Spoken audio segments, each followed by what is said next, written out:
Thank you for coming. I haven't given this talk for a number of years, and such as the white heat of technology in the museum service that the photographs, whilst they're safely preserved on negative form, aren't available in digital form to me. So I've just copied them out of the book. This was a book that I did with the late D.V. McNeill. It was published in the late 1990s and is really based on his research work from records in the PRO that he carried out in the 1970s. I had the fun of doing picture research for it and helping. I learned an awful lot from him. He was a lecturer in physics at Southampton, but he took a great interest in the development of the Transport Museum and was also a chairman of the Ulster Museum at one stage, so he was a good guy. Right, during the 20th century, we've gone from walk-in, horse-drawn travel and railways, trams, right up to now where they're every form of transport you can imagine. So the pace of technological development change was very substantial, even in the early days. So just looking at what went before, this is a fairly typical horse-drawn omnibus.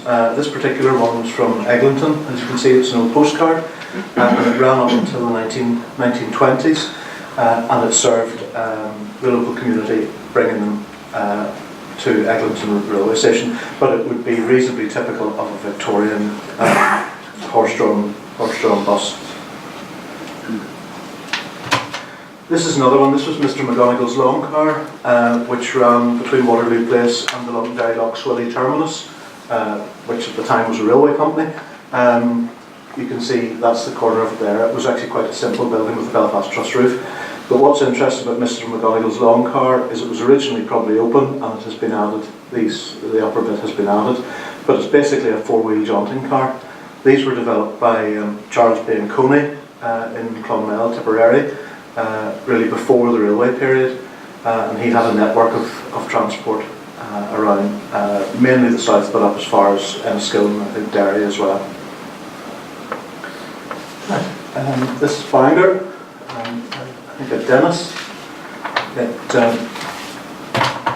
It's early vehicles, solid tyres. The speed limit for solid tyred vehicles was 12 miles an hour, so it wasn't that fast.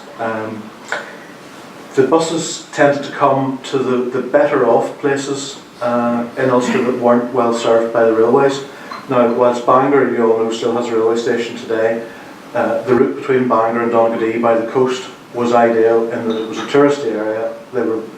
People were fairly well off, and there were no hills, so it was an ideal, and it wasn't served by the railway, so it was an ideal place for day trippers to come down and experience the joys of going through Groomsport and Orlock. Another one at Bangor. You can tell I'm a Bangor man. This is about 1916. The Key Clock. Grand Hotel used to be Barry's Amusements, you remember that, and the Royal Hotel before its present or current form. The development of services slowed obviously during the First World War, but the big benefit, I suppose, of the development in the First World War was that an awful lot of people learned to drive, and after the war there were a lot of surplus vehicles about, so a lot of early buses were actually built on second-hand wartime lorries, that sort of thing. Again, an early shot. This is up in Donegal. This was a Stirling omnibus supplied to the Earl of Leitrim, and it took his guests from the hotel that he ran at Rossapena down to Strabane railway station. You can see the pure horse-drawn nature of the body and the wheels and the carriage arrangement. There, it just looks like the horse is missing. Really. You also see that the roads really weren't designed for motor transport. Back to Belfast now. Not all buses were an internal combustion engine. This is a steam bus. It's a Thornycroft, and it was supplied to the Belfast and Northern Counties Railway in 1902. It was presumably supplied or possibly bodied by Huttons. This is their Belfast depot. Huttons were really the top coach builder in Dublin. They built the Irish State Coach for the British Royal Family, for example, but they were very long established coach building company, which actually made the transition into motorised transport, and they bodied a lot of early cars for well-to-do people in Dublin. The first commuter bus service in Ireland was Green Island White Abbey, serving the railway company, introduced by the Northern Counties, and I'm almost certain it was one of the innovations by Barclay Wise, he of the Gobbins fame, amongst other things. This is an example of a couple of charabancs. They're actually co-op lorries with benches put on them just for the occasion.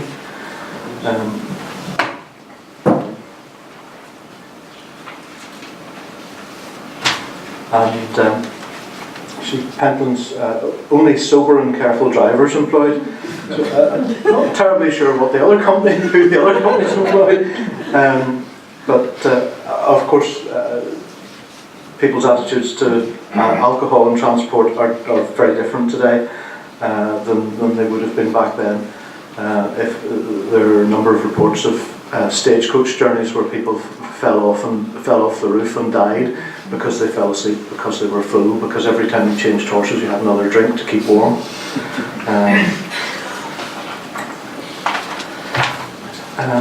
This is outside Belfast Queen's Quay station. This was a really large sort of drive-in porch, or porte cochere, as they called it. This is one of the BCDR's first buses, they had two, one of which was supposed to be bodied in-house at Queen's Quay. The other one was bodied by Charles Hurst. The photograph says this one was bodied by Charles Hurst, but personally I feel that's more of a railway carriage. The other one was considerably lighter, and that looks to me as though the people who built that were used to building very substantial things. This is one of the local companies. Clements ran in competition with the railway between Hollywood and Belfast in the mid-1920s. Jimmy Clements, the son, is still about. I've met him in the past year or so. And this is an American Buick, and a fairly small bus, probably 12, 14 seats, something like that. There were 5 main bus companies. There were hundreds, there were about 300 bus companies, independents, in the early days up into the 1930s, when they were all merged together. But there were 5 main companies. The Belfast and County Down, as we've just seen, and then I'll go through the others. So some of the examples I give are local people, but they would eventually have been taken over by one of the railway companies, or one of the big 5 operators. This is one of my favourite shots. Belfast Omnibus Company outing. It might not have been one of their vehicles. It might have been hired in for the day because it only has a paper label on the windscreen. But they're obviously enjoying themselves wherever they were. This is the old Belfast Omnibus Company depot in North Street. As far as I know, Andrews for bikes later became Andrews for cars, and they collected quite a lot of vintage cars in the 50s and 60s. This is I can't remember, it's the 12th or 13th of July, but there's obviously a lot of extra traffic about, and a very busy day. They also, early buses carried all sorts of things, parcels. There was one of them advertised, one butcher advertised, come and buy your sausages from me if you can't get to my shop. Talk to the conductor, he'll bring you some home. This is again around sort of 1912 period. Some very patriotic names. Still on solid tyres, you can see. Lighter vehicles like bicycles and cars and motorbikes adopted pneumatic tyres very early on. Buses and lorries were much slower too, because they didn't need to go, the quest for speed wasn't quite the same, and also the pneumatic tyres just weren't reliable enough for them. Many of the private buses had very bright liveries, different coloured lights at night so that you would know which one was coming along. You wouldn't have got onto a competitor by mistake. This one's interesting that this ran to Portaferry and also had the contract to carry the mail bags. You can see the nice flat mudguard on the front, which apparently could have been used for extra luggage on the day.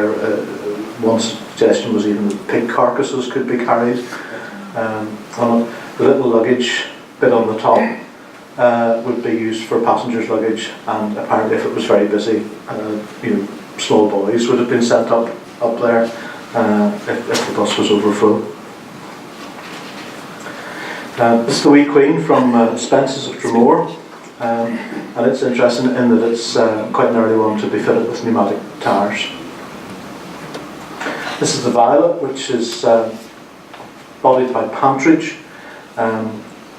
I'm fairly certain that Pantridge has some connection with Professor Pantridge of the Royal Victoria Hospital, who invented the heart defibrillator, jump leads for humans, I think of them.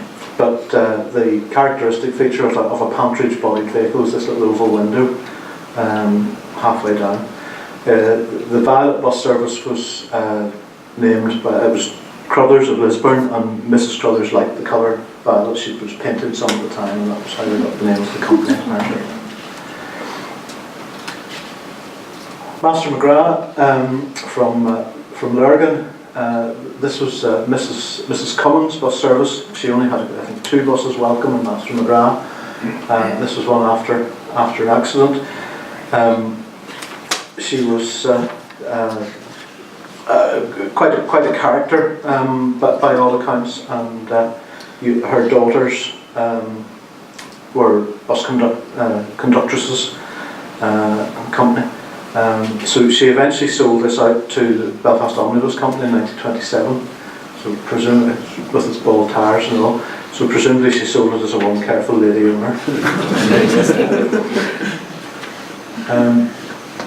This is the third of the big operators. This is HMS Calderwood.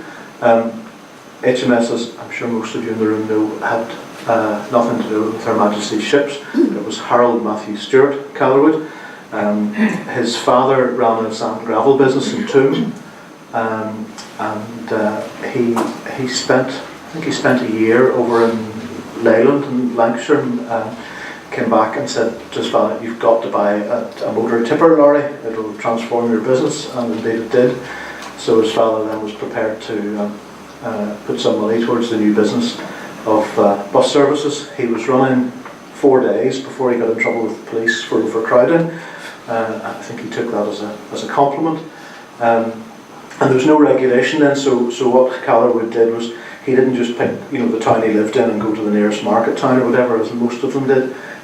He actually tried different routes out, and if it didn't work after a fortnight, he just stopped and tried a different one till he found the best routes. So he built up a fantastic empire in a 10-year period. He always bought Leyland vehicles, and he didn't buy tyres. He had a contract with the tyre company and said, "I'm just going to pay you so much a year, and if I get a puncture you come out and fix it and replace it," and that seemed to work well.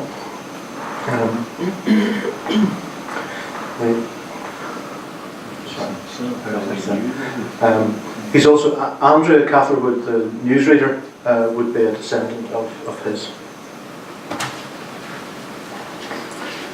This is the Diamond, Donegal town. This is Causeway bus, presumably on some sort of excursion. He did the service down through Donegal. Did he? Yeah. Okay. I mean, he did get quite far. He put a sleeper service on to Dublin at one stage, although it wasn't particularly successful. But that's one of his legends anyway. His staff also had uniforms, which was by no means commonplace with the smaller operators, and they ran strictly to timetable, just as we're doing, Stephen. He carried, by 1928, he was carrying 1 million passengers a month during the summer, so he had a good business going. Like most other operators, he liked to run off-peak day trips rather than seeing his buses lying idle, so they would often depart from a town, whatever town had half-day closing. That would be then the opportunity to take them somewhere else. And during the Second World War, they would run mystery tours that would almost invariably go across the border to someone that had plenty of butter or whatever it was they were short of in Ulster. Right, fourth on the Big Five list is the Great Northern Railway, which, as you all know, ran the Belfast-Dublin service and Belfast Derry, and out to the west as well. But they also owned a number of hotels and were an early adopter of buses. This is the Great Northern Hotel at Warren Point, and this bus was run by Mr. Morgan in 1913. Mr. Morgan was the licensee of the hotel.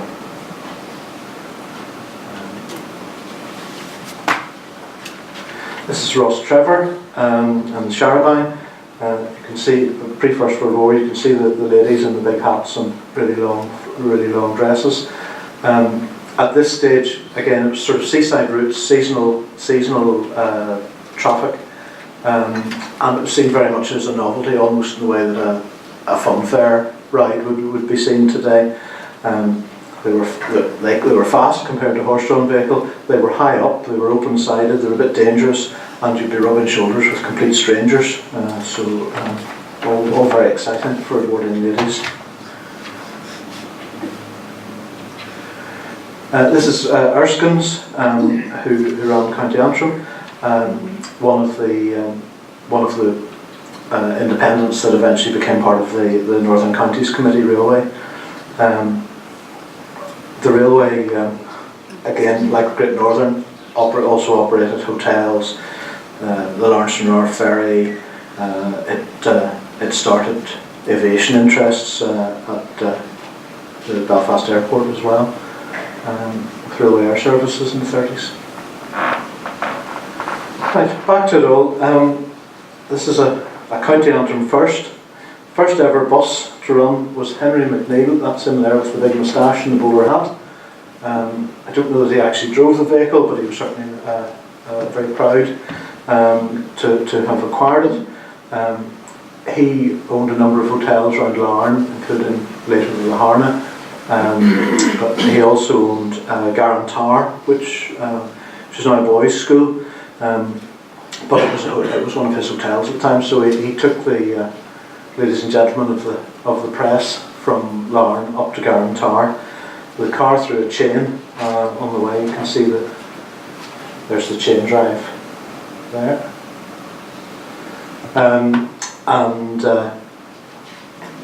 They managed to get it fixed, and it just seemed to add to the adventure. Northern Counties operated about 600 route miles of buses, which is more than twice what they ever had in broad gauge and narrow gauge railway services in Ireland. They were very keen rivals, at certainly bus crew level, between the Northern Counties and Catherwood's buses, and apparently at one point the Northern Ireland government had to write to both companies and warn them to stop racing each other. So it's a bit soft. It's not a great. The image, the original's not great either. In the 1930s, Malcolm Spear, who was a manager in the Northern Counties, decided it was time to smarten things up a bit, so he issued the staff with uniforms. He introduced recognised bus stops, because before you just stuck your hand out or said to the driver, I want to get off here, and would stop almost anywhere. He also didn't like the picking up and set down just anywhere in Belfast at the curbside, so he built Smithfield bus terminal. He also introduced season tickets that were valid for road and rail, which is another innovation. Another outing. The NCC, like Calderwood, eventually decided to standardise their fleet using Leylands, and this actually then goes back into influence the railway, because when the railway decided to build rail cars, they chose Leyland engines. This is the Largy's Hotel near Cushendall. So, in 1935-36, the big five companies were all nationalised, for want of a better word, grouped together and became the Northern Ireland Road Transport Board. And what was wonderful to this, from D.B. McNeil's point of view, was that there was a survey done at the time to value how many buses you had and where your depot was and everything else. So there were lovely lists in PRONI that we could extract all sorts of different information from. So some of the companies did very well and reinvested their money. Calderwood went on to manage the Tilling Group in England, and the O'Neills, who ran Tonic buses in the Bangor area, they built the Tonic Cinema, which is sadly no more, but again I think they did well out of their compensation money. There were a few independents that didn't get involved with the big five. For example, this is McNulty's, who ran Warrenpoint Rostrevor. It's called the Yellow Bus Service. Although that looks a bit dark, I assume it was actually yellow. It's a Caledon bus, Scottish make, hence the Scottish flag on the radiator. Cahill McNulty is still in the bus business, or coach business today, as far as I know. Henry's of Port Stewart. Many of, if you're interested in motorbikes, you'll know Henry's Corner used to be part of the Northwest 200 race. Mr. Henry ran a posting establishment, and then got into the buses whenever the Port Stewart tram closed in 1926. His buses used to have a sign on inside that said that golfers would have to have preference of seating. I'm not sure if that was actually adhered to. This is the new lineup of buses on the day that they all transferred over to the new Northern Ireland Road Transport Board. Many of them are new or nearly new. The one on the front there, very interesting in that it doesn't have the engine at the front. The engine's sort of underneath the floor, as it would be in more modern vehicles. But you can tell by the little horseshoe above the private that was an ex-Belfast Omnibus Company bus, as most of the first, certainly half dozen or so are. Garvins of Ballyclare, they did mainly private hire and touring work. Nice picture, open charabanc, you can see the pneumatic tyres, so they could have done 20 miles an hour. And they would have taken County Antrim hotel guests around to various beauty spots, that sort of thing. They previously worked in the horse-drawn business. Finally, just a couple of slides. Within, there was a very extensive tramway system within Belfast, serving the needs of local people. Belfast Corporation decided that they would like to experiment with road buses, and they had the Act changed to allow them to do that in 1926. That was fine, but in 1928 the private operators realised that the Act would allow them to operate in Belfast as well. So for a number of months every tram had a bus running in front of it offering a cheaper fare than the tram fare. The corporation was absolutely outraged, but there wasn't anything they could do, it wasn't illegal. So eventually they had to bring everyone together and promise each individual operator basically a monopoly in their area if they would go away and leave the trams be. So after that, whilst you could, the independent operators could certainly come into Belfast, they weren't supposed to take the local traffic for Belfast. That was meant to be left for the trams. They did the longer routes. A lovely little oddity. This is a favourite of mine. A toe-strap tram, or toe-strap bus, beg your pardon, from. It used to run up to the zoo. It was operated by the corporation, as was the zoo, and Cave Hill. It's a Shellvock and Drury. A really, really unusual vehicle. It has, you can see the radiator there. The engine sat transversely on that side. There's a little sort of cubby for the driver to stick his bum in, and the gearbox is underneath him. And there were, I think, 3 or 4 clutches which operated in different directions depending what gear you were in. It didn't have a steering wheel, it had a tiller like a boat, and in fact it had 2 tillers. One was for first, second, third, or reverse.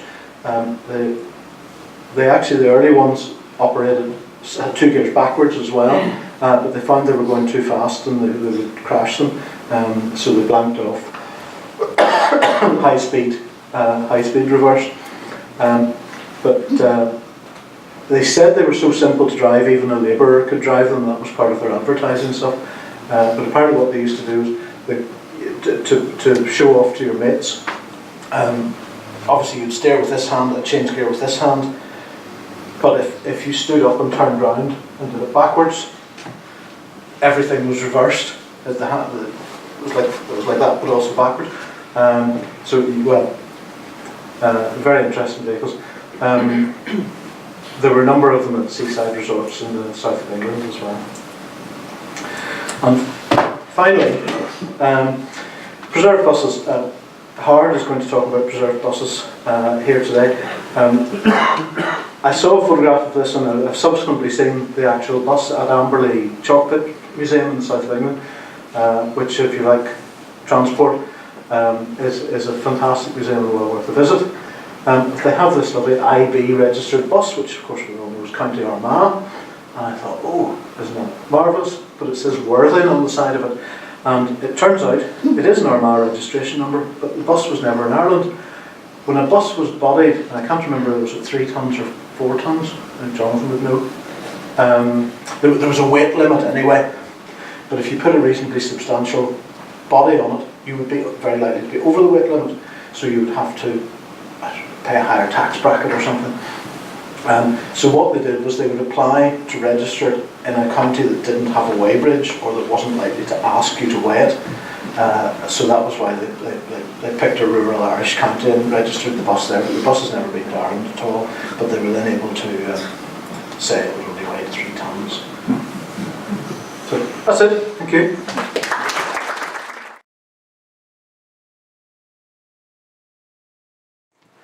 Very stimulating journey there that Mark took us on. In fact, no, it sort of reminded me, I thought I knew nothing about buses and sort of had kind of inadvertently ended up offering to do a brief talk on Harry Coyle's collection today at a meeting a few months ago. But in the early 1980s, I started the process of travelling to school by bus and did so for 7 years. And over the course of that 7 years, you could see a progression in the style of buses that were being provided, but you always looked forward to the bus that didn't turn up when you were going to school, and the bus that sort of got you home early when you were coming back. But about 2 years ago, my car, because I travel up and down from Belfast to Armagh every day, I had a bit of a breakdown and put it down and got the bus home. And I realised that whilst buses have changed, some things haven't. And the big thing that hadn't changed was that the buses seemed to take a very sort of circuitous route. And I could understand that between Strabane and Omagh, they visited the various stops that the railway had visited. but the bus journey from Portadown, which began at 6:05, ended at 10 minutes to 8 in Glengall Street, and it had taken me through parts of Armagh, Antrim and Down that I had forgot even existed. But it's wonderful that the buses can do that, because sometimes when you're in a car you just sort of fly past these places and don't notice them. But the focus of my brief talk this morning is actually the collection of Father Harry Coyle, Dr. Harry Coyle as he is now.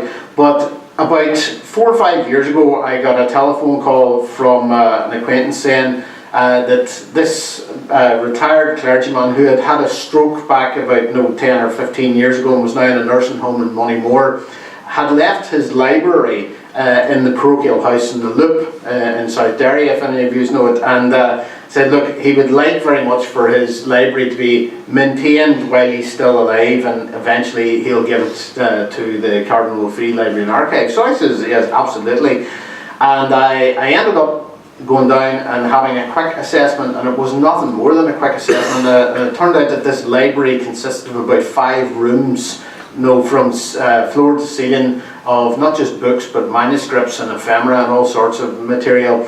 And my original reasoning for saying yes was that Harry Coyle was very well known within the Irish language fraternity. He was editor of the monthly journal Untitled, and he would have been well known as a teacher before. He was a late vocation actually into religious orders, but he was a teacher, and would have been quite well known within the educational world.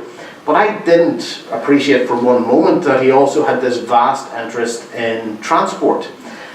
So travelling down to the Loop, I suddenly discovered that whilst I had planned to bring on board a lot of books and even manuscripts in relation to the Irish language, I had no idea that I was also going to come home with, or come back to the archive with a big collection of mainly periodicals and ephemera and other little bits and pieces that never would I have planned of finding there.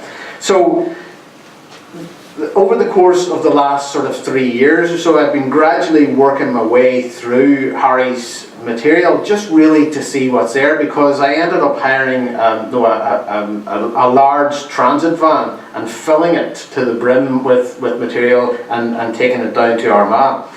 So amongst the items that we discovered in it were, he had a huge collection of periodicals. Now his main interest, and a little bit like Mark's journey through transport, it started with the railways, because Harry was born in the waterside area of Derry, and of course there were 4 railway stations in the city, 3 of which he could apparently see from where he was growing up. And he initially got interested in rail transport, but of course rail transport throughout the 20th century was gradually overtaken by road, and particularly by bus transport locally. So his interest in transport and travel evolved, I suppose, throughout his own life. But I discovered that he had literally about 1,000 periodical titles that were coming, periodicals of various titles that we began to put together. Now, whilst most of these focused on Irish transport, he had cast his net much wider than that, because although he travelled the length and breadth of this island, he also travelled to Britain, all over Britain, to the Channel Islands, to the Isle of Man, and even on to the continent. And in doing so, he was picking up little bits and pieces of transport history along the way. Amongst the items that he preserved was a fairly substantial box of tickets. And again, there was someone who gets on and off buses and trains and various other things. I think in this day and age we probably throw these things in the bin or in the little sort of repository at the front of the bus as we're getting off. But he had collected these tickets, which are a fantastic record, social history of where he had gone. Not only does it tell us where he had visited, but it also of course reflects changes in currency.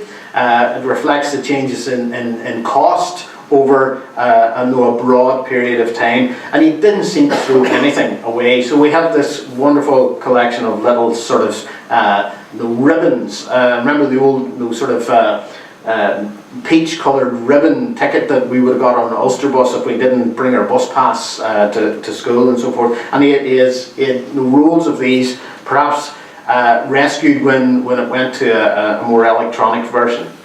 But as I say, mainly his collection relates to periodicals, and he at one stage, not only did he collect and repaint in the livery of the UTA or the Ulsterbus service or whatever, these little sort of dinky models, but he also collected books and journals and so on, which relayed the story and history of this. These are just two, for instance, of the more recent copies of interchange that he had. But he also collected timetables, and this is again a great record because it's a record of where bus services ran, and these are from the 1970s, I suppose, from the early days of Ulsterbus. And actually, in going through a lot of the material that he had, we discovered that he had actually, in his spare time, translated. He was ahead of the game when it came to, I suppose, a campaign for an Irish Language Act. He was translating the timetables into Irish, so he had all of the various places, and he was kind of combining his two passions as such, and he would do this, believe it or not, even in continental timetables, that where no one was going to be speaking Irish, and he would have translated those as well. He obviously his interest began locally at home, and he collected things like the maps of the routes, and he would even here's 1972, for instance, and I think this one's from 1976 or 77, where he was again demonstrating the routes that existed at that time, and a bit like the way in which McNeil would have had his service run up through the glens of Antrim or up the Antrim Post Road. And indeed Marconi, and the way that his system had evolved in the 19th century. Bus transport has evolved. There are new routes, obviously, that have come in. Some old routes perhaps have died away. And this is a great record of how the service was set up 40 odd years ago. And it's through private collections, such as those of Harry Coyle, that a lot of this tends to be preserved. I think this has probably got to be one of the earliest, if not the earliest, timetable for Ulsterbus that he would have had. And again, he would have collected these annually as they come out and as they were revised and so on. So you would again have a running record, perhaps, of the service as it's developing. But he wasn't satisfied with owning dinky toys, repainted and transformed into his favourite, the livery of his favourite companies. He actually went so far as to search out magazines and journals and so on that had advertisements, photographic advertisements and so on, and he actually replaced the very adverts on the sides of buses in miniature to create this sort of diorama of life as he would have nostalgically seen it. And not satisfied with that, he even ended up owning a part share in a vintage UTA bus at one stage, which apparently he maintained for several years, and of course then would have gone out and exhibited this at various rallies and so forth. He also collected things like cap badges, buttons, not just from bus services but also from railways, because that's where his interest had initially developed. So he would have had things from the Donegal County Railway, from the Great Northern Railway and so forth, Belfast and County Down. And these were all gathered, as you can imagine, in little boxes and in bags and so on in this house. Now we are a library and archive, we're not a museum, so it was something of a challenge, let's say, what do you do with a collection like this? Because our collection remit is quite tight. The Cardinal Fee Library and Archive was established really to reflect the academic career of Tomás O'Fee, who was an historian, he was a linguist, he had an interest in sport, he had an interest in the diaspora. He didn't have an interest in transport, as far as I'm aware. He had his own driver when he was an archbishop, so he didn't need to have. So the challenge was, well, do you leave this stuff in the parochial house in the Loop, or do you actually bring it in and conserve it and preserve it for people to use? And that was a no-brainer, really. Everything was lifted and it was brought to Armagh, where it has been kept, and I have to say this is my only regret, it has been kept in storage but not in use, neither has it been catalogued. And that's the big challenge really that lies ahead for us. And it's one of the things that we're really looking at the minute, is how do we do justice to the years of work of someone like Harry Coyle, who had a great interest in collecting and preserving, not just for, I don't believe just for the sake of his own interest, but to preserve it for others to enjoy at a later date and to learn from. But some of the more curious things that he collected, and the things that are a struggle perhaps to maintain, is that we're well used now to the electronic digital display on the front of buses, but he even collected this destination roll of one of the old buses. The difficulty was that the case in which this isn't actually, I should say, held in the library. This is held by a friend of his, Aidan Cook, in Cookstown. And the difficulty with this was that whilst the fabric of the destination roll itself was intact, the frame in which it was mounted on literally fell apart when it was being lifted. So this is a new box frame that was created to store this in.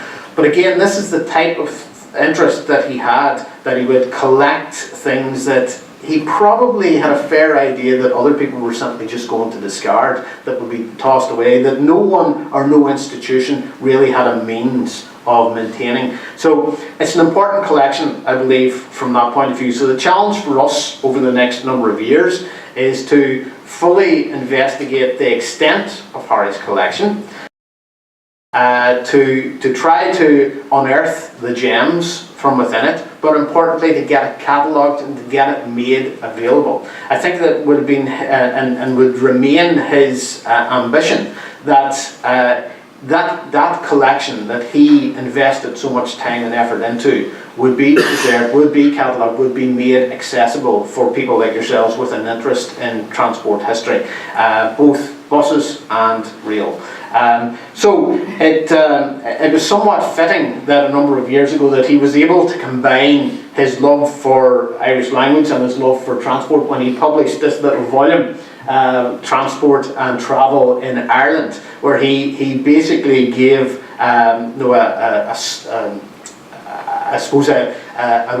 his own account of transport from the earliest records of, casting minds back to something like Cuchulainn and time of Coyle, and whether or not he travelled the country from Coyle to Armagh in a chariot is debatable, but the stories that are there in relation to the development of our roads network, to the development of the vehicles and the people who transformed that into what is, I believe, probably the most extensive rural road network anywhere in Europe, in Ulster, certainly at least, and that he was able to combine his love for both his great passions in life, transport and the Irish language in this.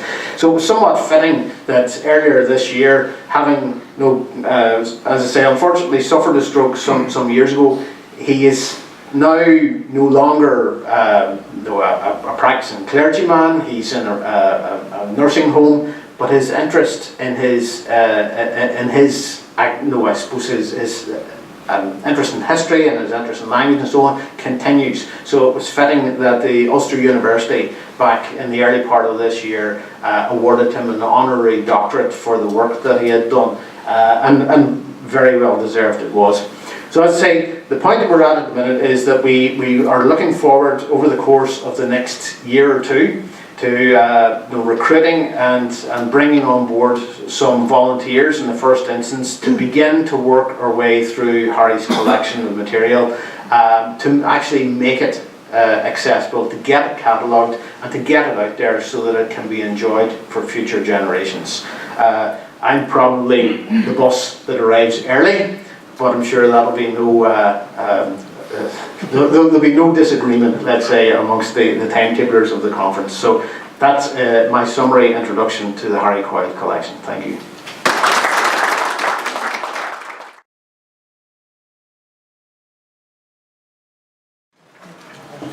Good morning, everyone. As you heard, my name is Francis Jones. I'm the Archive Education Officer for Northern Ireland Screen.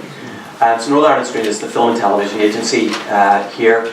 And a lot of people know us from the production work that goes on, things like Game of Thrones, Line of Duty, The Fall. But we also have a heritage remit, and one of our main heritage and cultural resources is the Digital Film Archive.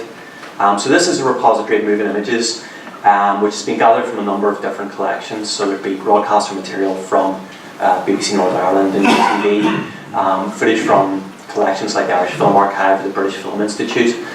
We also take material from private collections, from independent production companies and the like. So quite a broad, quite a rich collection of moving image material. So this morning, just for the next 20 minutes, I'm going to very quickly delve into the archive, focusing more on some of the transport material. And I'm just going to kind of do it chronologically. So I'm going to start with one of the very earliest clips.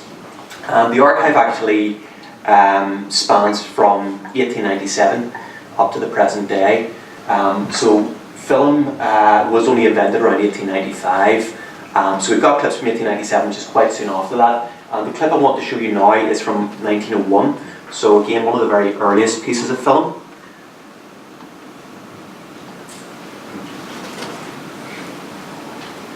So as you can see, this is from the British Film Institute, and this is a tram ride through Belfast in 1901, so very early. Just an interesting clip. It kind of shows the supremacy of the horse-drawn tram at this time as a form of transport in the city. And just a lovely evocative piece of film. You can see the old cobbled streets, gas lamps, those big awnings on the shop fronts. And it's interesting just to even see what people are wearing. You know, the men invariably in kind of hats, they look like they're in their Sunday best. You may not be able to make out these little sandwich boards which are going past. They are actually advertising the film that's being shot here, so that people can see this that night in a local town hall, meeting hall. You can see it says there, Ulster Hall, animated photograph. And so that's how we were able to date this. There's actually a date on that as well. So as I say, very interesting piece of film. It was made by English filmmakers, a company called Mitchell and Kenyon. They were based in Blackburn in Lancashire, but they travelled everywhere. They were travelling cinematograph operators. And you can see also some of the trams that go past, the advertising on them, which, you know, we're so used to seeing advertising on the side of buses, but marketing you kind of think is a 20th century phenomenon. But even, you know, at the turn of the 20th century, advertising Hutchinson soap or Ogden's or whatever it might be. John Art & Company, the department store, so that's footage of it there. So as I say, very early footage like this is quite rare, particularly of Belfast. There are just a few other pieces by the Lumiere brothers from 1897, and then this clip by Mitchell and Kenyon. And it just ends here at the base of the Albert clock.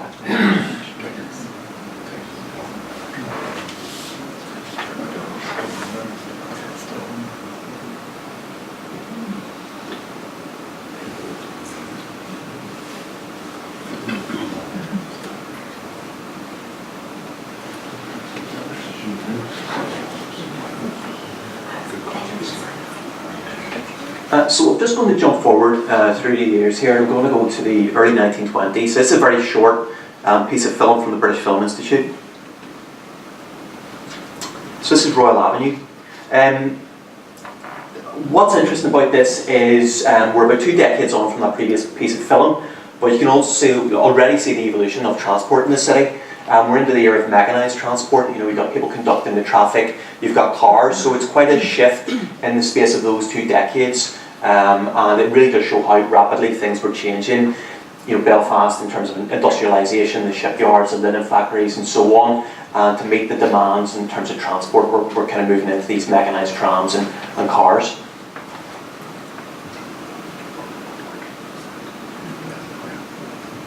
So just going to jump a few decades forward again and go to the mid-1950s. So this is a piece of film from BBC Northern Ireland, a programme called Ulster Mirror, which was kind of like a magazine news and current affairs programme. And this little segment from it focuses on bus drivers training for the Ulster Transport Authority. So it's really interesting to see them being put through their paces and some of the things they can do with buses. which I can't do with my car, but very impressive. So I will, I'll show you this. And we're into the sound here, of course, there's sound on this. We invite you now to join our Northern Ireland viewers for a further edition of our television magazine, Ulster Midder.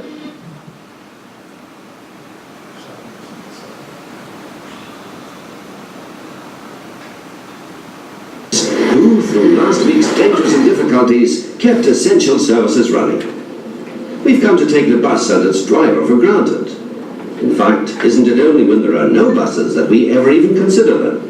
The men on whom nearly everyone depends. The driver takes us where we want to go, and the conductor sees to our well-being, as well as collecting the fares. And about this time of the year, besides coping with wintry weather, the UTA is planning its summer services. For these, well over 100 extra drivers are needed to provide holiday reliefs and extra buses for excursions and tours. Conductors often volunteer for drivers' jobs, and Chris Brown here is one such recruit.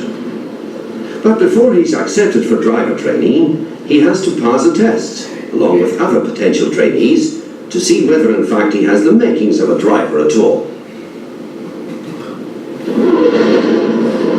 The instructor shows him gear changing and the use of the clutch, and from now on, in a UTA yard at Duncrew Street, Chris Brown has to show how he can handle a fine big bus all of his own. All driver recruits have some driving experience behind them, and this initial test is carefully contrived to find out whether a man is worth training at all. He can be nervous and can make mistakes, but if he is putting up a fairly good show now, the chances are that he will pass the whole course. Well, he has passed this test, and now for another, the medical, with special attention to blood pressure, heart, and eyesight. The driver of a public service vehicle has other people's lives and limbs in his care. So the first week of training starts, on a U-shaped course by the banks of the Lion. 4 trainees take over the bus in turn. These first few days are given over to gear changing and reversing solely, learning the only right way to use the clutch and the clutch stop fitted to buses, learning the only right way to change gear, up and down, down and up, until the travel of the bus is joltless.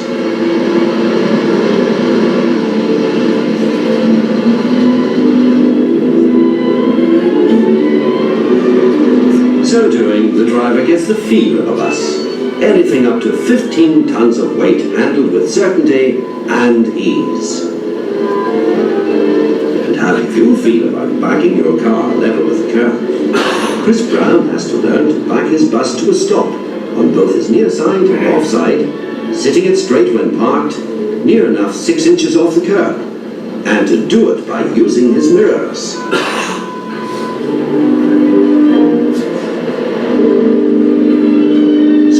So good. The second week takes our man along by Purdysburg, with the emphasis on how to stop and start when lifting passengers, on giving signals to other traffic when this is seen to be necessary, and on when to change gears on hilly roads, and what to do when meeting traffic on narrow ones.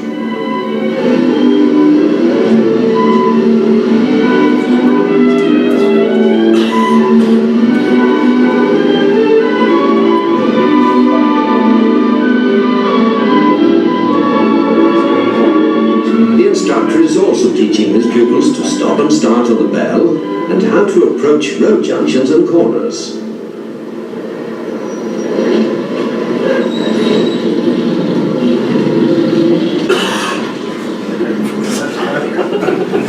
Chris Brown turns the corner into the 3rd week and finds himself commanding a double-decker in the traffic of the city.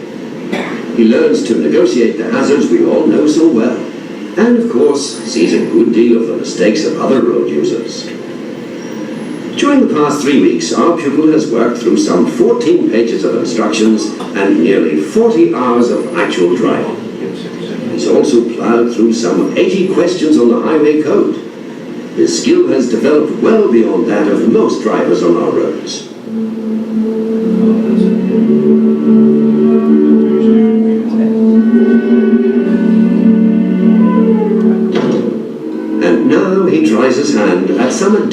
tests. The skid path in a dual control bus, with the instructor keeping a firm grip on proceedings.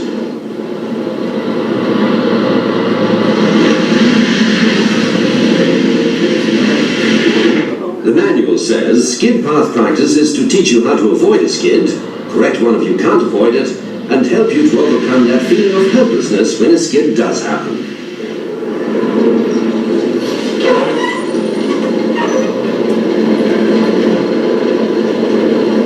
So our driver has learned to put his bus purposely into a series of controlled skids. Finally, he takes his vehicle through a series of obstacles. And how many of us ordinary drivers could do this sort of thing with a bus?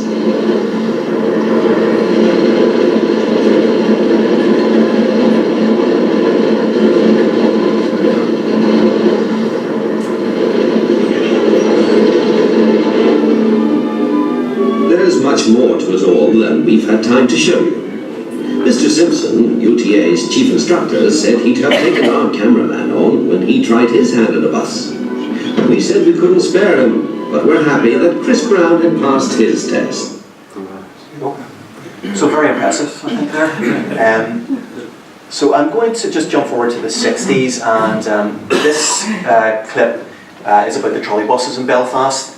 It's part of a series that was made for the BBC by a double band production company called Super 8 Stories. So these were contemporary reminiscence mixed with archive footage, and they're on a number of different topics, but this one is just about the kind of last days of the trolley buses in the 60s.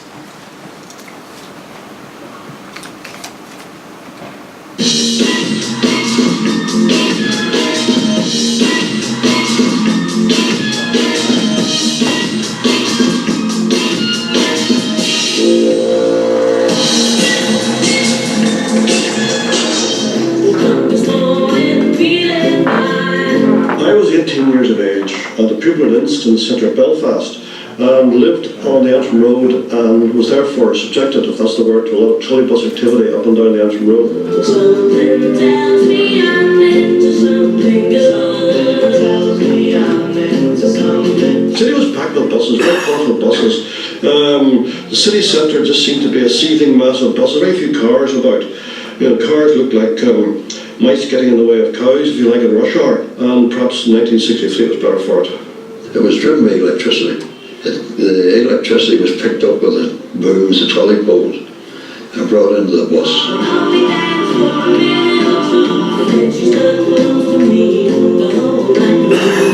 And of course the acceleration was phenomenal. Very thin, very fast. If you weren't at the bus stop, there was no point in trying to run for the bus.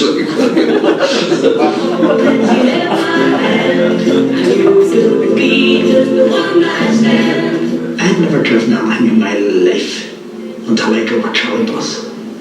And that was the first time I ever got a licence. It was just a pleasure then to come out to work.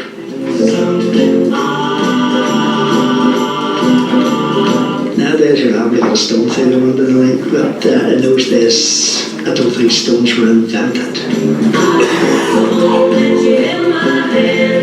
Each trolley bus had a large pole, and this was a long bamboo pole which almost went the full length of the bus, and quite frequently the trolleys would come off. So the poor old conductor, he was out in the middle of traffic with this big pole, catching the trolley and pulling it down and pulling it back onto whichever wire it came off, and this used to cause a bit of chaos around the place, but it was good amusement.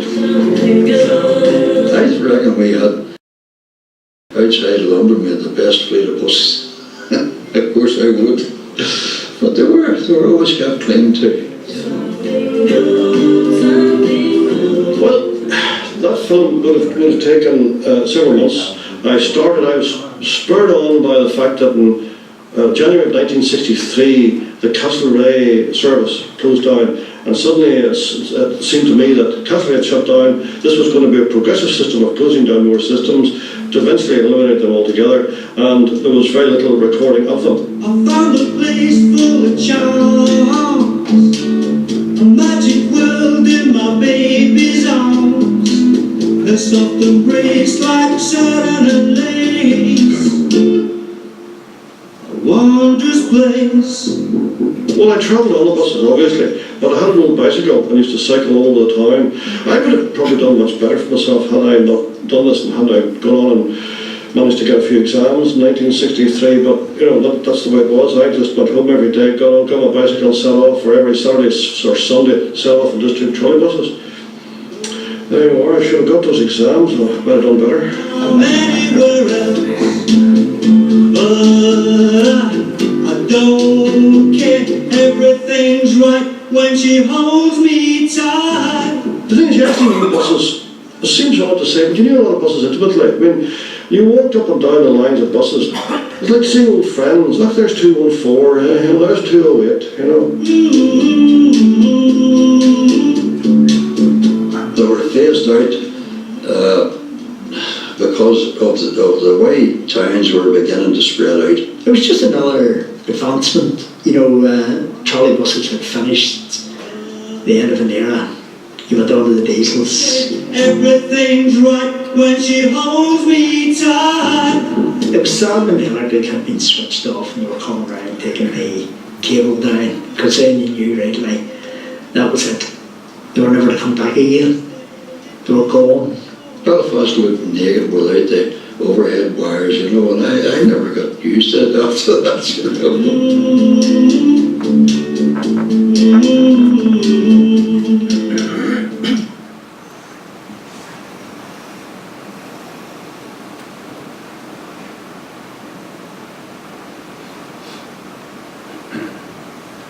So I'm just going to show you a few shorter clips. This next one is actually a film that was produced for the Ulster Transport Authority in the mid-60s. It's kind of a promotional film, and there were a number of these films that were made. They were also made by the Tourist Board at the time. Basically promoting Northern Ireland as a place that people would go on holiday. So these were geared more towards a mainland UK or an American audience. So I'm just going to show you a little snippet from one called Highways of Ulster, which is, I think it's about a 25-minute film all about going on a bus tour around Northern Ireland. So I'm just going to show you one little excerpt which I think is particularly timely.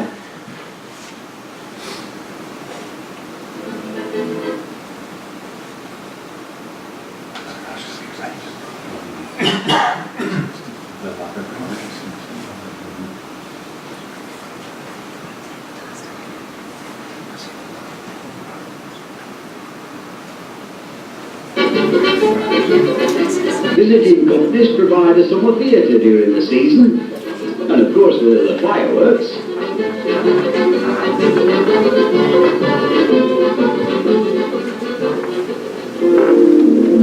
After lunch off again, and passing Dunluce Castle, perched on a headland facing out over the broad Atlantic.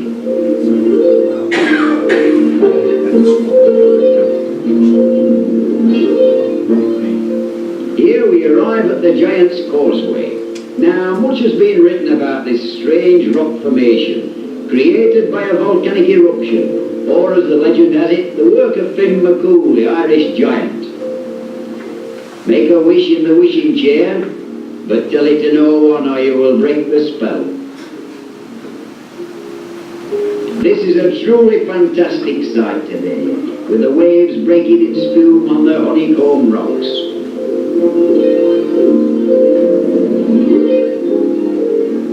Something you will always remember.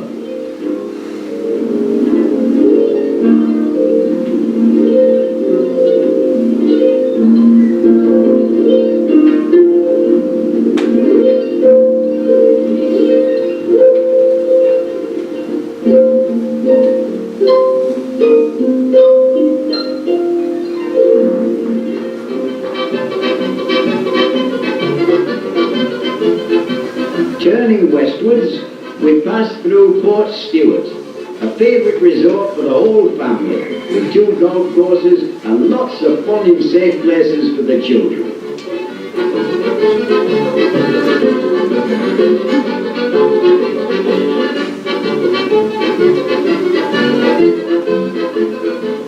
Our first glimpse of the hills of Donegal across Loch Coyle before arriving in Londonderry. Just nice time to take a walk round the walls of this ancient city, which remain as they stood in the Great Siege of 1688, which lasted no less than 105 days.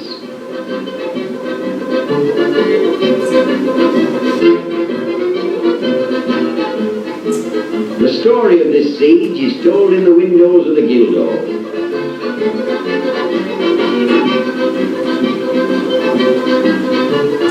And now for a wonderful dinner, and so to bed. Next morning, on the road again, heading for the border, on the way to Donegal.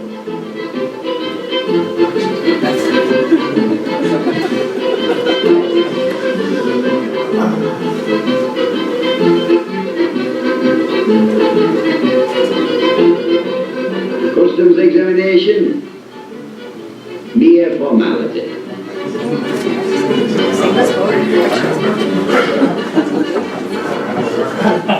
With a welcoming smile from the customs man, we're in the Republic. So we go, mere formality, that's not to be worried about. Conscious of time, so I'll just show one last clip, because we have a lot of footage of more unusual types of transport, the Amvy car, which used to go across the lock at Strangford. But the last one I want to show you features a man called Davy Jones, who is not Davy Jones of Monkeys fame. It's Davy Jones from Lisburn fame. So quite a character, well known there. He appeared in films, acted with people like Rita Hayworth. But he was also at one point the smallest man in the world and had a car specially made for him. So I'm just going to show the first minute of this clip. Well, here's an unusual spectacle you'll soon be seeing if you should happen to be in the Lisbon area. It's Davy Jones, the smallest man in the world, driving what must surely be the smallest car in the world. It's only 4 feet long and 18 inches wide. It's driven by a 75cc petrol engine and can travel at 14 miles per hour. It can do 70 miles to the gallon. This, by the way, is Davy's first trial run.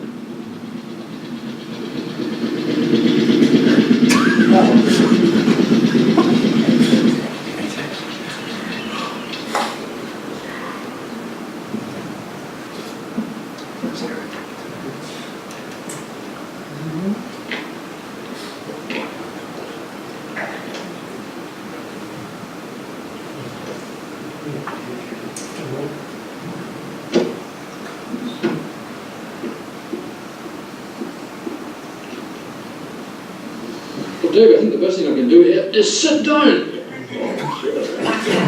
Well, this is the first time that you've been at the controls of your new car. What was it like? Very nice, very nice. Enjoyed it. I believe that even this car is too big for you. Is that right? Yes, it is. What did you have to get done to Well, it? I had to get the modifications of bringing the clutch up to me, the foot brake and the handbrake. That was all remodeled for me. And everything's quite all right. And the pull-up start, I'll have to get it short. It's a bit long. Yes, a bit longer. That's the only thing about it. How much did the car cost? It cost £125. That's pretty cheap when you Yes. look at bigger cars. How much they cost? Yes, a real Jaguar costs £1,850. Well, you see, I get mine in small doses. This is one of the advantages of being small. Oh yes, definitely. Tell me, Davy, apart from So that is a really short overview of the archive. A good 60% of it is available to view online for free. So if you just look for the digital film archive, and please do explore and investigate. Thank you.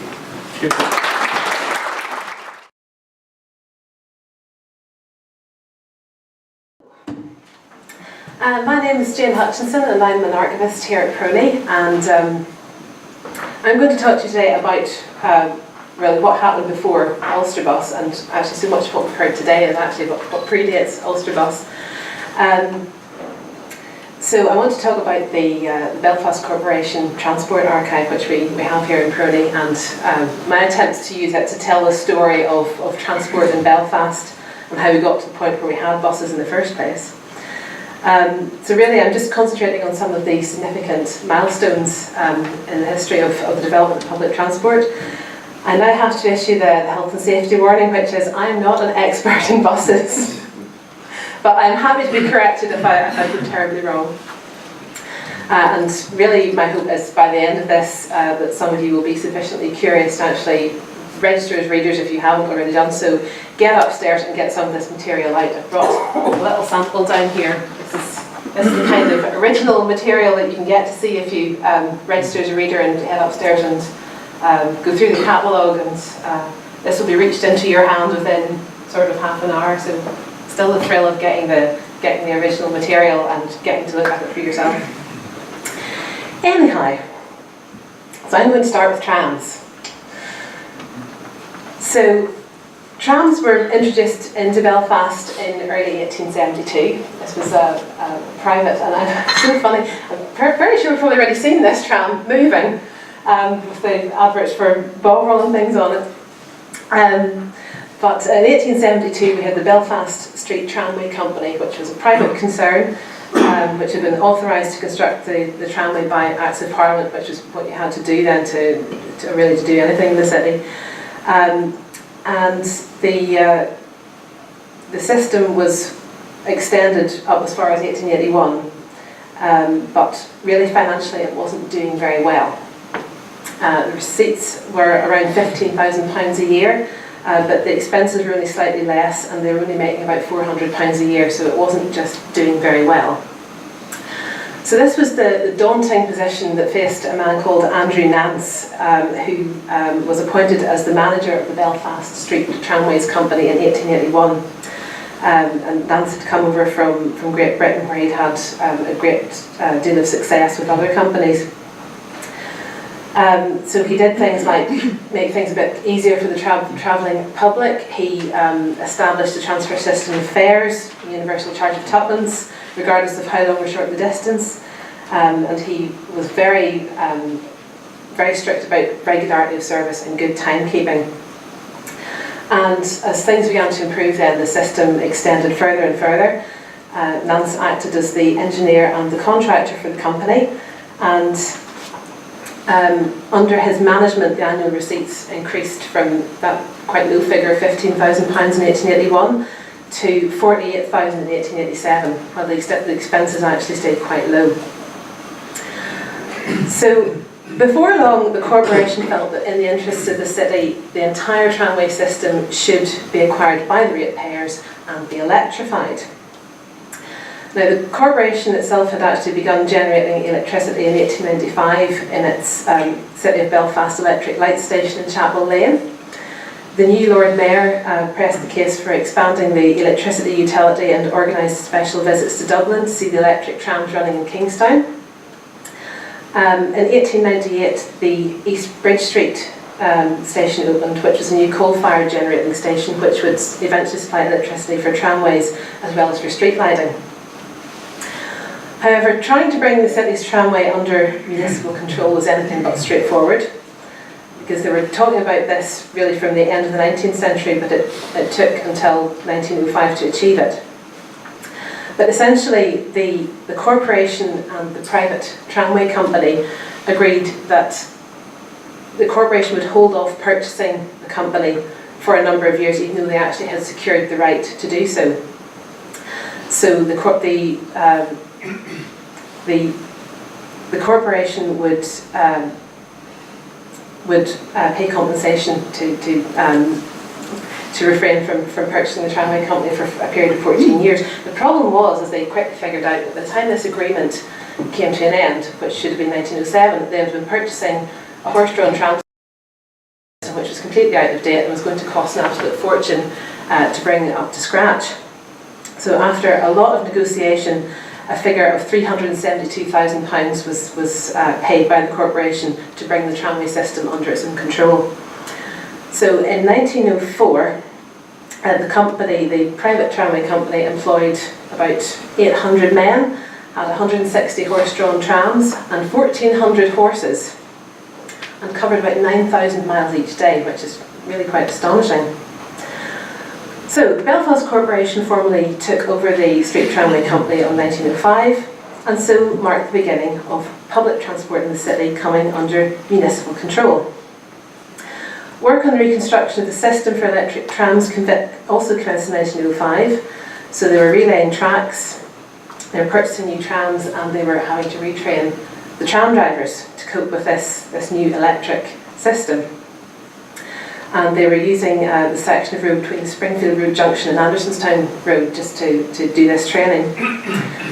The corporation's electricity generating station at East Bridge Street had to double its capacity to meet the demands of supplying the entire electric tramway system.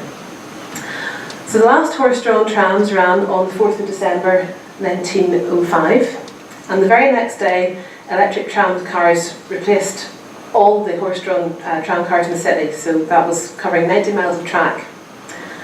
And the output from the electricity generating station had to work really hard to keep up with this increased demand, because the tramways consumed, of the 10.5 million units that were produced by the station in 1907, the tramways consumed 7.5 million units of this. But back to the tireless Andrew Nance, who, going through the records, I found to be quite a character and is deserving, I think, of a conference nearly in his own right. He had started off as the general manager of the private tramway company, and very sensibly in 1905 Belfast Corporation employed him as their general manager of the Street Tramways Company. And so he did a lot of the work in making sure that the preparations were all already underway for all the work that would have to happen to convert the trams and the tracks and everything else. And the relaying of the tracks within the city, and also to convert the depots which serviced the tramways to make sure they could cope with the changes that were coming. That's, I think, a great picture of the Sandy Road depot in 1905. Can't quite work out where some of those, there's a rail there that seems to go nowhere. Can't quite work out what's going on there, but anyway.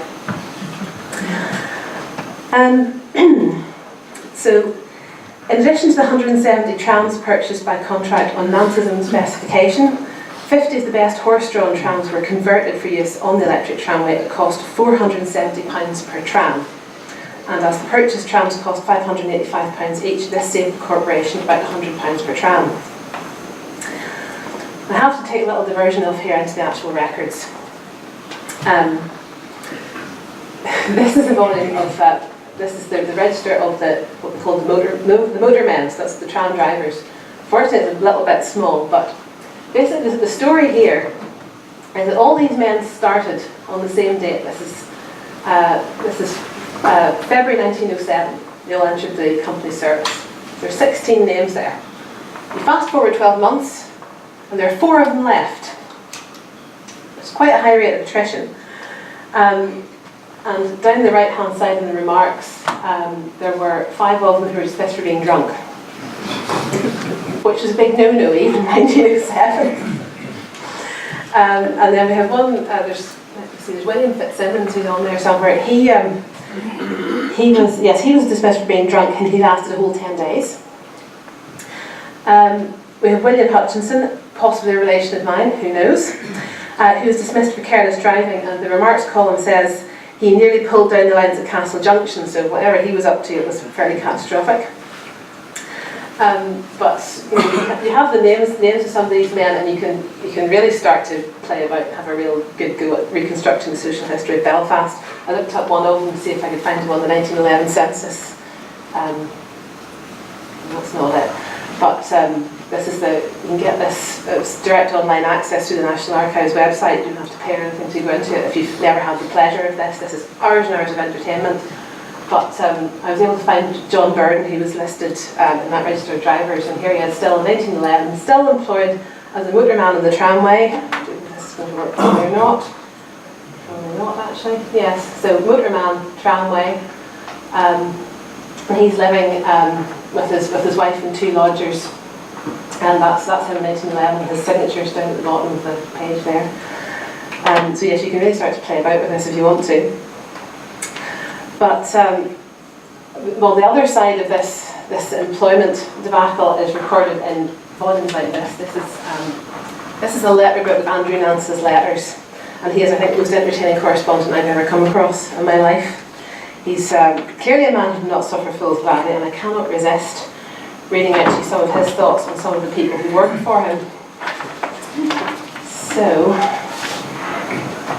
in 1914, he wrote a letter to Alderman Byrne thus: Dear Alderman Byrne, I have looked up John Watson's record. I am really astonished at this man. He came here on trial on the 20th of January 1914. By the 2nd of February, he had smashed into 3 vehicles and had written untrue reports about 2 of them. He is no more fit to drive an electric tram car than I am to teach Sanskrit. It is quite impossible that he can come back into the service. He is fit only for ordinary labourer's work. Sorry. One more just because we need it. Also to Alderman Byrne. I am sorry that Daniel McCory is quite impossible. We had him here on trial and he gave us quite a lot of bother teaching him, for he was so stupid and nervous. In the end, he ran into a brick cart, with bad consequences to both the cart and the car. And he was so frightened that he then ran away from his job. A man like him should always work in an enclosed garden, or someplace where there is no fear of any injury. Yours truly, Andrew Nance. I cannot recommend this book highly enough. Because he talks to city councillors, he talks to suppliers, he talks to everybody basically the same way. He definitely was quite a character. Anywho, where are we up to? So by 1928, the tram system was 102 miles long and carried about 104 million passengers, which is extraordinary. It had 341 trams of double-deck, single-top covered pattern, capable of carrying between 58 and 68 passengers. But by this time, the corporation had cautiously started to operate another form of public transport, the motor bus. They always had the right to operate motor buses, but for some reason, which I just cannot get to the bottom of, they didn't bother to exercise this right. So in 1920, we have JSD Moffat, who had succeeded Nance as the general manager, and he was trying to get the corporation to see that operating buses would be a good thing. I'll just take a little quote from one of his reports to the committee, where he's pointing out what seems quite obvious to the rest of us, that the benefits of the self-propelled property and the faculty of mobility, which enables the bus to be transferred from route to route, and sort of making the point at the end that this is almost a way that you can try out maybe future tram routes as well at a minimum of bother and expense. But his recommendation wasn't taken up, and by 1925 he had been replaced by Mr. S. Carlyle, who again was trying to make the case that the corporation should be running buses. But essentially the corporation, because of the way that buses were licensed, it was down to the corporation to license other public service vehicles within the city. So they were essentially protecting their own monopoly. They wouldn't license anybody else to run buses, and they just didn't seem to be interested in doing it themselves. But the problem was, as Carlyle pointed out, that private bus operators from outside of Belfast were starting to ply their trade in the city, and in contravention of their own licences, they were coming into Belfast City and lifting and dropping off passengers within the city boundary. It became even more serious whenever it was noted that they were starting to cruise the tram stops and lift the passengers that were waiting for the trams. So this was definitely seen as being a little bit naughty. So in 1925, at last the corporation decided to purchase some motor buses, and they bought 6. That's real confident commitment there.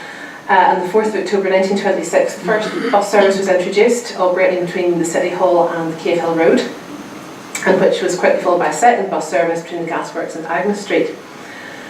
Yet the corporation still were not sure about all this, and despite evidence to show that buses were proving very popular, by 1928 they still only had 8 buses.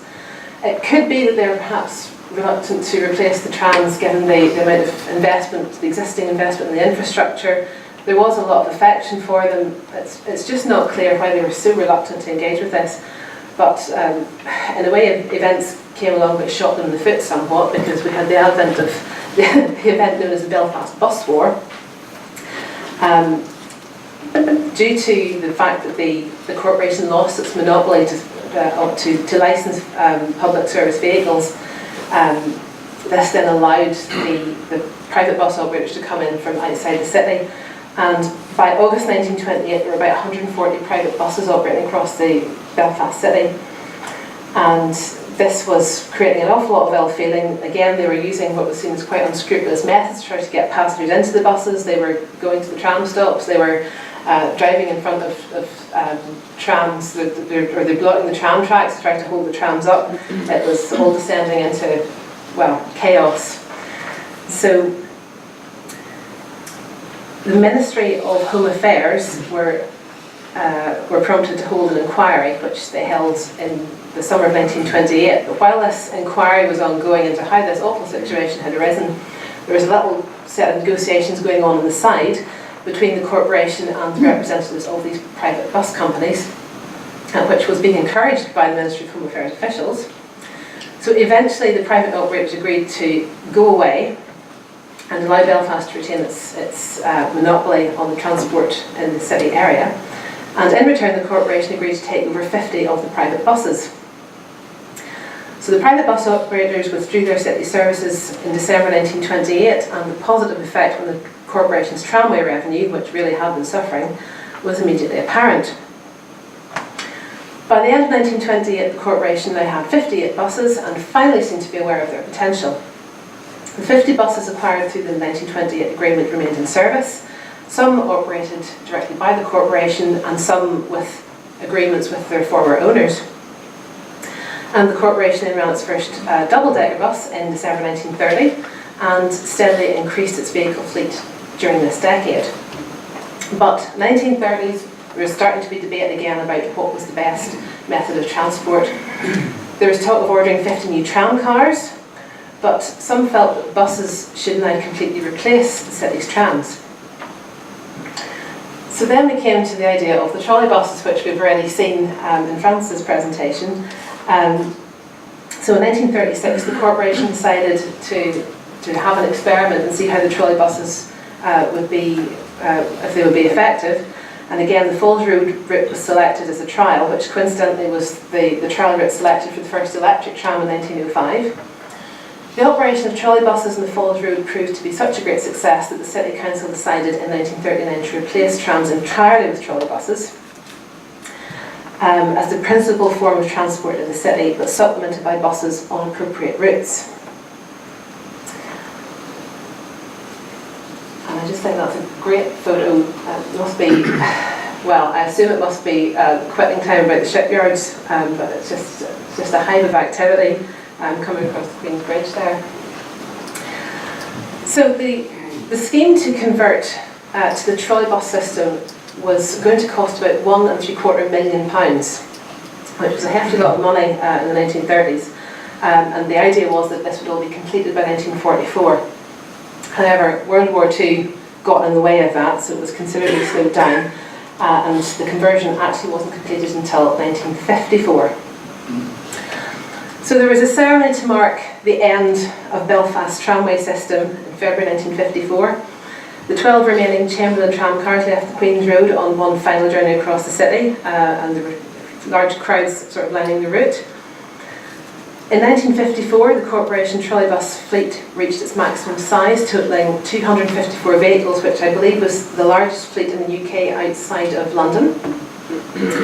But in August 1959, the Transport Committee accepted the recommendation made by the then General Manager, Mr. Joseph Macklemore, that trolley buses really should now be replaced by buses.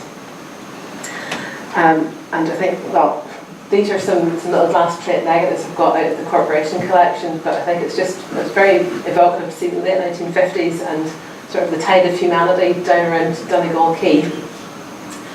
This is actually a better one, but I love that. That's just the tide of humanity coming across back into Belfast City.